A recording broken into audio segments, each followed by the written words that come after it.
صلی علی سیدنا و مولانا محمد وعلی آل سیدنا و اصحاب سیدنا و مولانا محمد وبارک وسلم وصلوا علیہ۔ اللہم ربی یسر ولا تعسر وتمم بالخیر وبک نستعین یا فتاح یا فتاح یا فتاح یا رب العالمین۔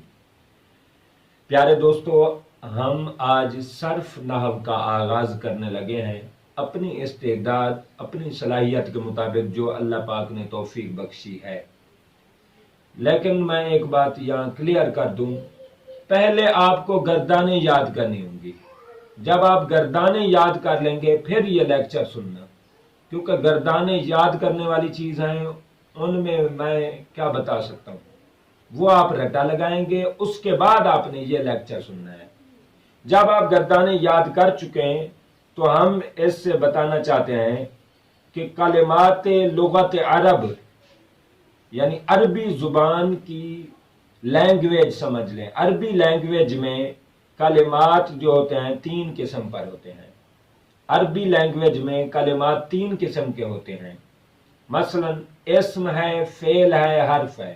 یہ ہر لینگویج میں آتا ہے، ناؤن، ورب، یہ آپ نے انگلش میں بھی پڑھا تھا، لیٹر۔ اسی طرح فارسی میں بھی ہے، اسی طرح عربی میں بھی ہے۔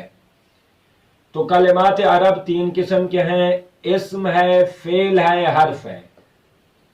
اسم وہ ہوتا ہے جو مستقل معنی پر دلالت کرے اور تین زمانوں میں سے کوئی زمانہ بھی اس میں نہ ہو۔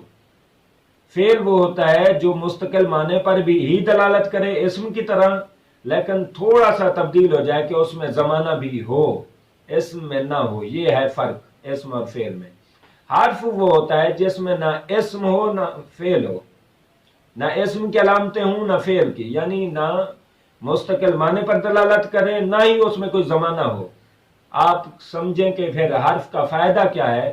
حرف کا فائدہ یہ ہوتا ہے کہ اسم اور فعل کو ملانے کے لیے آتا ہے، دو اسموں کو جوڑنے کے لیے آتا ہے، یا اسم اور فعل کو جوڑنے کے لیے آتا ہے۔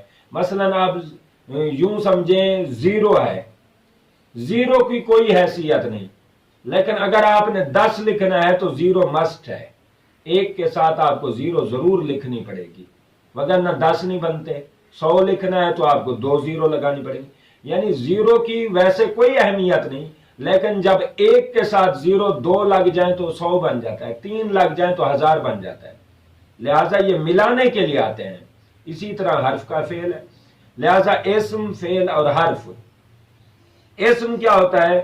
اسم میں نے بتا دیا جو مستقل معنی پر دلالت کرے اور کسی چیز کا نام ہو۔ یہ آپ نے انگلش لیکچر میں بھی بتایا ہے کہ کسی چیز، کسی شخص یا کسی جگہ کے نام کو اسم کہتے ہیں۔ مثلا جیسے راجل مرد، فارسن گھوڑا، اب نام ہے ان کا، لہذا گھوڑا جب آئے گا ہمارے ذہن میں فوراً آئے گا کہ اس کا نام گھوڑا ہے۔ بندہ آئے گا تو ہمارے ذہن میں آئے گا بندہ ہے، راجل۔ لہذا یہ اسم ہے، جب بھی یہ آتے ہیں ہمارے ذہن میں آ جاتے ہیں، اور جب بھی ہم اس کا نام لیتے ہیں ہمارے ذہن میں ان کی شکل آ جاتی ہے۔ اور فعل کیا ہے؟ جیسے زاربا اور دہرجا، یہ اسم میں 2 مثالیں دی ہیں، راجل اور فارسن۔ راجل ذوی العقول کی مثال ہے، فارسن غیر ذوی العقول، جانور غیر ذوی العقول ہوتے ہیں، گھوڑا۔